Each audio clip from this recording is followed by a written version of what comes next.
ಇನ್ನು ಯಾವ ಶತ್ರು ಯಾವ ಕಡೆಯಿಂದ ದಾಳಿ ಮಾಡ್ತಾರೆ ಅಂತಾನೆ ಗೊತ್ತಿಲ್ಲ. ಹಾಗಾಗಿ ಎಲ್ಲ ಕಡೆಯಲ್ಲೂ ನಾವು ಭದ್ರತೆಯನ್ನು ಜಾಸ್ತಿ ಮಾಡ್ಕೋಬೇಕು. ನೋಡಿ, ಬಾಂಗ್ಲಾ ಮತ್ತು ಮ್ಯಾನ್ಮಾರ್ ಗಡಿಗಳ ದೇಶದಲ್ಲೂ ಕೂಡ ಅಲರ್ಟ್ ಆಗಿದ್ದಾರೆ, ಹೈ ಅಲರ್ಟ್.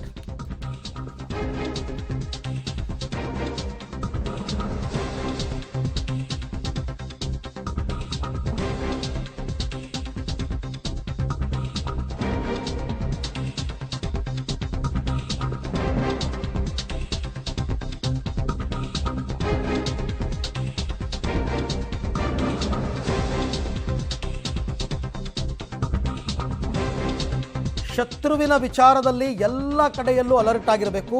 ಹಾಗಾಗಿ ಬಾಂಗ್ಲಾ ಮತ್ತು ಮ್ಯಾನ್ಮಾರ್ ದೇಶಗಳ ಗಡಿಯಲ್ಲೂ ಭಾರತ ಹೈ ಅಲರ್ಟ್ ಆಗಿದೆ. ಗುಪ್ತಚರ ಇಲಾಖೆ ಮಾಹಿತಿಯನ್ನು ಕೊಟ್ಟಿದ್ದಾರೆ, ಆ ಕಡೆಯಿಂದನೂ ಅಟ್ಯಾಕ್ ಆಗಬಹುದು ಅಂತ. LOC ಬದಲು ಬಾಂಗ್ಲಾ ಮತ್ತು ಮ್ಯಾನ್ಮಾರ್ ಮೂಲಕ ದಾಳಿ ಮಾಡ್ಬೋದು. ಈ ಬಾಂಗ್ಲಾದೇಶದವ್ರು ಹೇಳಿ ಕೇಳಿ ಮೊದಲೇ ಭಾರತದ ವಿರುದ್ಧ ಮಾತನಾಡ್ತಿದ್ದಾರೆ. ಯಾರಿಗೂ ಗೊತ್ತು ಪಾಕಿಸ್ತಾನಕ್ಕೆ ಅವ್ರು ಸಪೋರ್ಟ್ ಮಾಡಲ್ಲ ಅಂತ. ಹಾಗಾಗಿ ತೀವ್ರಗಾಮಿ ಗುಂಪುಗಳ ಮೂಲಕ ಗಡಿಯಲ್ಲಿ ದಾಳಿ ಆಗಬಹುದು ಅಂತ ಭದ್ರತೆಯನ್ನು ಹೆಚ್ಚಳ ಮಾಡಿಕೊಂಡಿದ್ದಾರೆ. ನಾವು ಈ ಕಡೆ ಎಲ್ಲ ಕಾನ್ಸಂಟ್ರೇಟ್ ಮಾಡಿಕೊಂಡು ಪಾಕಿಸ್ತಾನ ಬಾರ್ಡರಲ್ಲಿ ಕೂತಿದ್ರೆ ಅವ್ರು ಆ ಕಡೆಯಿಂದ ಉಲ್ಟಾ ಡೈರೆಕ್ಷನ್ಲಿ ಬಂದು ಹೊಡೆದ್ರೆ, ಹಾಗಾಗಿ ಮ್ಯಾನ್ಮಾರ್ ಮತ್ತು ಬಾಂಗ್ಲಾ ಗಡಿಯಲ್ಲೂ ಕೂಡ ಭದ್ರತೆಯನ್ನು ಹೆಚ್ಚಳ ಮಾಡಿಕೊಂಡಿದೆ. ಇವೆಲ್ಲವೂ ಕೂಡ ವಾರ್ ಟೆಕ್ನಿಕ್ಸ್. ಈ ಬಗ್ಗೆ ಮತ್ತಷ್ಟು ಮಾಹಿತಿ ನನ್ನ ಕೊಲೀಗ್ ಶಬೀರ್ ಅವರಿಂದ ಪಡ್ಕೊಳ್ಳೋಣ. ಶಬೀರ್, ಈಗ ನಿಜ ಶತ್ರುವಿನ ಮೂವ್ಮೆಂಟ್ ಯಾವ ರೀತಿ ಇರುತ್ತೆ ಅಂತ ಅಂದ್ಕೊಳ್ಳೋಕ್ಕಾಗಲ್ಲ. ಭಾರತ ಪಾಕ್ ಗಡಿಯಲ್ಲಿ ನಾವು ಭದ್ರತೆ ಹೆಚ್ಚಳ ಮಾಡಿಕೊಂಡು ಇನ್ನೊಂದು ದಿಕ್ಕಿನಲ್ಲಿ ಅವ್ರು ಬಂದು ಹೊಡಿಬೋದು.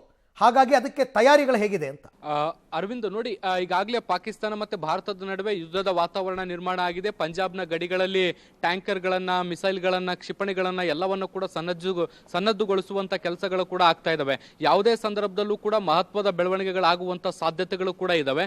ಈ ಬೆನ್ನಲ್ಲೇ ಈಗ ಮಯನ್ಮಾರ್ ಮತ್ತೆ ಬಾಂಗ್ಲಾದೇಶದ ಗಡಿಯಲ್ಲೂ ಕೂಡ ಹೈ ಅಲರ್ಟ್ ಕೊಡುವಂತ ಕೆಲಸವನ್ನ ಈಗ ಸೇನೆ ಮಾಡಿರುವಂತದ್ದು. ಗುಪ್ತಚರ ಇಲಾಖೆಯ ಒಂದಿಷ್ಟು ಎಚ್ಚರಿಕೆಯ ಮೇಲೆ ಈ ಒಂದು ನಿರ್ಧಾರವನ್ನು ತೆಗೆದುಕೊಳ್ಳಲಾಗಿರುವಂತದ್ದು. ಪಾಕಿಸ್ತಾನ, ಮಯನ್ಮಾರ್ ಮತ್ತೆ ಬಾಂಗ್ಲಾದೇಶದಲ್ಲಿರುವಂತಹ ಕೆಲವೊಂದಿಷ್ಟು ತೀವ್ರಗಾಮಿ ಗುಂಪುಗಳಿರ್ತವೆ. ಆ ಗುಂಪುಗಳ ಜೊತೆಗೆ ನಿರಂತರವಾದಂತಹ ಸಂಪರ್ಕದಲ್ಲಿದೆ ಅನ್ನುವಂತ ಮಾಹಿತಿಗಳು ಕೂಡ ಈಗ ಸಿಗ್ತಾ ಇರುವಂತದ್ದು. ಈ ಗುಂಪುಗಳನ್ನ ಬಳಸಿಕೊಂಡು ಅದು ಭಾರತದ ಗಡಿಯಲ್ಲಿ ದಾಳಿಗಳನ್ನ ಮಾಡುವಂತ ಸಾಧ್ಯತೆಗಳಿದಾವೆ ಅನ್ನುವಂತ ಮಾಹಿತಿಯನ್ನ ಗುಪ್ತಚರ ಇಲಾಖೆ ಕೊಟ್ಟಿತ್ತು. ಈ ಮಾಹಿತಿಯ ಬೆನ್ನಲ್ಲೇ ಈಗ ಅಲ್ಲೂ ಕೂಡ ಸೆಕ್ಯೂರಿಟಿಯನ್ನ ಹೆಚ್ಚು ಮಾಡುವಂತ ಕೆಲಸವನ್ನು ಕೂಡ ಈಗ ನಿರಂತರವಾಗಿ ಮಾಡಲಾಗ್ತಾ ಇರುವಂತದ್ದು. ಈ ಮೂಲಕ ದೇಶ ತನ್ನ ಸುತ್ತಲಿನ ಗಡಿ ಪ್ರದೇಶಗಳಲ್ಲೂ ಕೂಡ ನಿರಂತರವಾಗಿ ಹೈ ಅಲರ್ಟ್ ಅನ್ನು ಘೋಷಿಸುವಂತ ಕೆಲಸಗಳನ್ನು ಕೂಡ ಮಾಡ್ತಾ ಇರುವಂತದ್ದು. ಯಾವುದೇ ಬಾರ್ಡರ್ ನಲ್ಲಿ, ಯಾವುದೇ ಸಂದರ್ಭದಲ್ಲಿ, ಯಾವುದೇ ಮಾರ್ಗದಿಂದಲೂ ಕೂಡ ದಾಳಿ ಆಗಬಹುದಾದಂತಹ ಸಾಧ್ಯತೆಗಳಿರ್ತವೆ. ಇಂತಹ ಸೂಕ್ಷ್ಮ ಸಂದರ್ಭದಲ್ಲಿ ಎಲ್ಲಾ ಗಡಿಗಳನ್ನು ಕೂಡ ಸುರಕ್ಷಿತವಾಗಿ ಇಟ್ಕೊಳ್ಳುವಂಥದ್ದು, ಆ ಸುರಕ್ಷತೆಯನ್ನು ಖಚಿತಪಡಿಸಿಕೊಳ್ಳುವಂಥದ್ದು ಸೇನೆಯ ಕೆಲಸವೂ ಕೂಡ ಹೌದು. ಹೀಗಾಗಿ ಈ ನಿಟ್ಟಿನಲ್ಲಿ ಈಗ ಬಾರ್ಡರ್ ನಲ್ಲಿ ಹೈ ಅಲರ್ಟ್ ಅನ್ನು ಘೋಷಿಸುವಂತ ಕೆಲಸವನ್ನು ಕೂಡ ಮಾಡಿರುವಂತದ್ದು.